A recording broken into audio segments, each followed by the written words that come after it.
все так долго этого ждали, и вот, наконец он настал. Гала-концерт студенческой весны 2016. Участники волнуются, а зрители с нетерпением ждут выступлений. Давайте же окунемся в атмосферу российского кинематографа. Гала-концерт – это яркое событие, которое объединило все факультеты вуза. На протяжении нескольких месяцев участники готовились к студенческой весне, и сегодня виден результат их упорной работы. Танцы, вокал и хорошее актерское мастерство. На концерт были отобраны лучшие номера.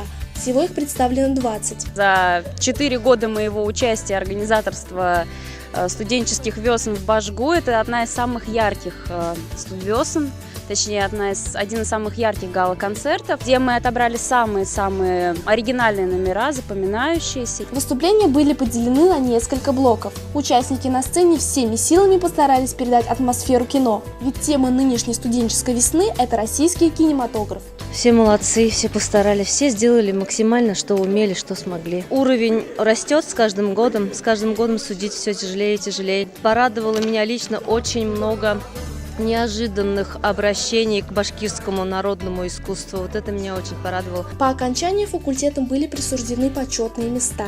Третье место поделили между собой факультет башкирской филологии и журналистики и Институт управления и безопасности предпринимательства. Второе место занял Институт экономики, финансов и бизнеса.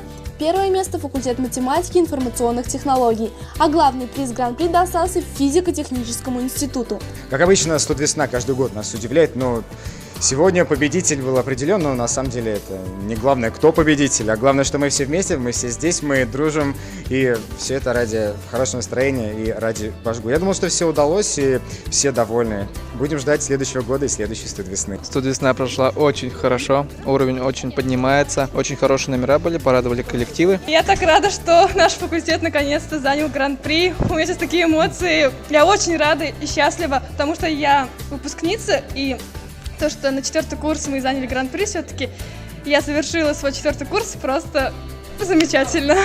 Мы выступали от химического факультета с танцем «Солнечный». Гала-концерт прошел, я думаю, достойно. Были выбраны яркие номера. Я как выпускник могу сказать, да, желаю в следующем году повышать планку. Вот, и радовать зрителей. Агата Жмурова, Юлия Тухватшина, Адель Хусаинова, Лиза Маркова. Специально для Правком ТВ.